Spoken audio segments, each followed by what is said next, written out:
So first, of course, you want to grab your magnets. Just grab a stack. Again, these are 6x3 millimeter magnets. And what I like to do is take a Sharpie and put it on one side. And what that does is help me remember the polarity, and that I'm always making sure that I'm putting the magnets in the chips the same way every time. So with that, next what we'll do is we'll grab the glue. And again, I'm going to show off right away. I really like the gel glue because you can add just a little.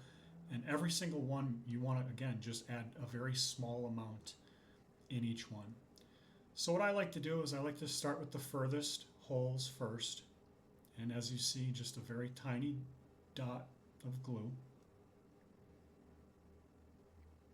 And then I'll make sure I've got the polarity the correct way. I'll place that in there. And then I'll take the bottom end of the permanent marker and squish it down. And this is where you'll find out if you accidentally over glued, where you'll get some of the squirting of the gel out. But again, you use a very small amount and you use a lot less than you actually probably think you need. So I'll go to the next one. Here I am checking the polarity again. Go to the next one, start on the outside, grab it, so on and so forth, and we'll continue this process.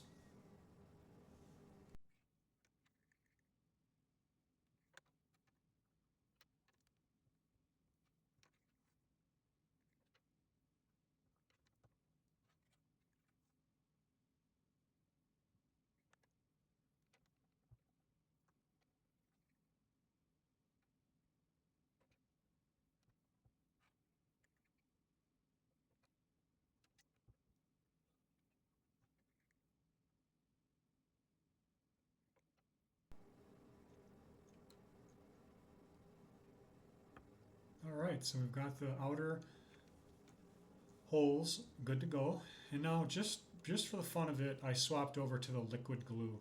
And I think I did a great job on the first one. Again, the liquid glue is very difficult to control, and sometimes it'll actually spill out more than what you want. And on this first one, I believe I did a good job, where you just want the little dab of glue. There, accidental magnetism, but it didn't affect it. Put that one in. And as you can see, there's just a little bit of the glue that came out. I wiped it off my finger, but now it seems to be stuck.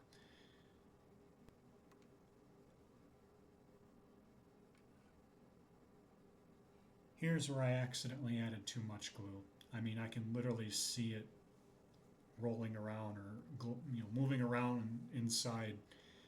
And then once I press it down, now the glue will smush through. And again, it just causes a mess.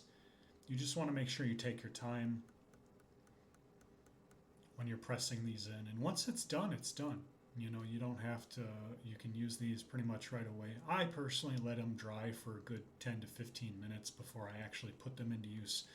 But they are an excellent aid when trying to align the materials onto the laser bed. And of course, as you can see, I gave up on that, went back to the trusty gel version. And I don't necessarily think there's a difference if you used Gorilla Glue, Loctite, or if you have a favorite.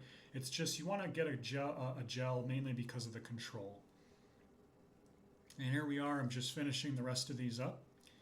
And yeah, if you have any questions, feel free to reach out. I think this was a fun little project that has immensely helped me with an alignment standpoint. And then of course, just repeatability. When I'm putting in, especially like the rotary device, I like to make sure it's lined up in the exact same spot every single time. That also allows me to know the exact same coordinates once I find a coordinate that I'm happy with, especially from a tumbler standpoint where I can find dead center on the rotary, and then I keep that setting saved in Lightburn. And here you go. This just kind of shows all of them. They're all done and ready to go. It's playing around with them, of course. Magnets are always fun. And also checking the polarity. Now, if you accidentally messed up, unfortunately, it's easier just to reprint a new one.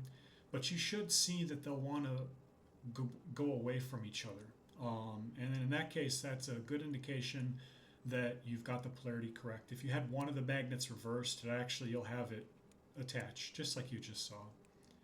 So there you are. You've got the 4 laser alignment chips. I hope you enjoyed. Thank you very much for downloading and trying it out.